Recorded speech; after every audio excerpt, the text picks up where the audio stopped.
Hi అండి, అందరికీ నమస్తే. Welcome to Ramanamma house. ఈరోజు వంకాయలు కోస్తున్నామండి. ఇదేంటంటే ఇప్పుడు ఈ చెట్లు పెద్ద చెట్లుగా ఉంటే మొత్తం కోసేసామండి. కోసేసిన తర్వాత పిలకలు వచ్చి వచ్చిన కాయలు ఇవి చూడండి. పిలకలు వచ్చి వచ్చిన కాయలు అయినా కానీ బాగా చాలా వచ్చినాయి, గుత్తులు గుత్తులుగా ఉన్నాయి. అవి రెండు రకాలు కదండి. ఇప్పుడు ఈ పొడుగు వంకాయలు ఉన్నాయి, మామూలుగా గుండ్రటి వంకాయలు, పొట్టి వంకాయలు కూడా ఉన్నాయి. రెండు రకాల చెట్లు ఉన్నాయి. అవి కోస్తున్నాము. ఎట్టయినా ఈ వంకాయ చెట్లు వీటిని గురించి గొప్ప చెప్పుకోవాలి అంటే ఎక్కువగా మేము వేసిన చెట్లలో కల్లా ఎక్కువగా కాసింది వంకాయలు, మునక్కాయలు, జాంకాయలు అండి.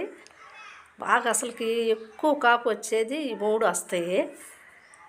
కొదమి అంటే ఒక రకంగా ఉంటాయి.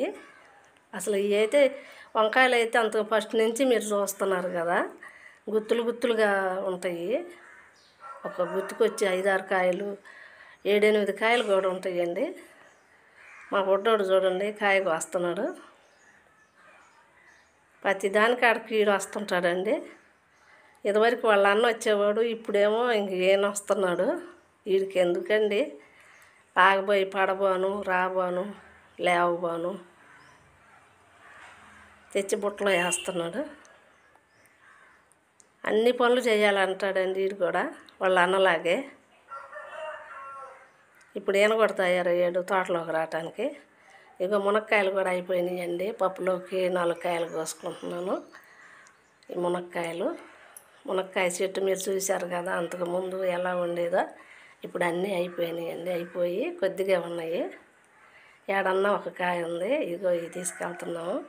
పోతే ఈ చెట్టు పోయిన సంవత్సరం వేసామండి. పోయిన సంవత్సరం మొలిసి ఈ సంవత్సరం ఇదిగో పూత వచ్చింది. చాలా పొడుగు పెరిగి ఇప్పుడు పూత వచ్చిందండి. ఇంత వాటికి కోసాము.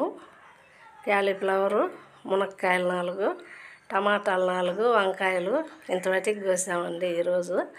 మా వీడియో నచ్చితే లైక్ చేయండి, షేర్ చేయండి, సబ్స్క్రైబ్ చేసుకోండి తప్పకుండా ప్లీజ్.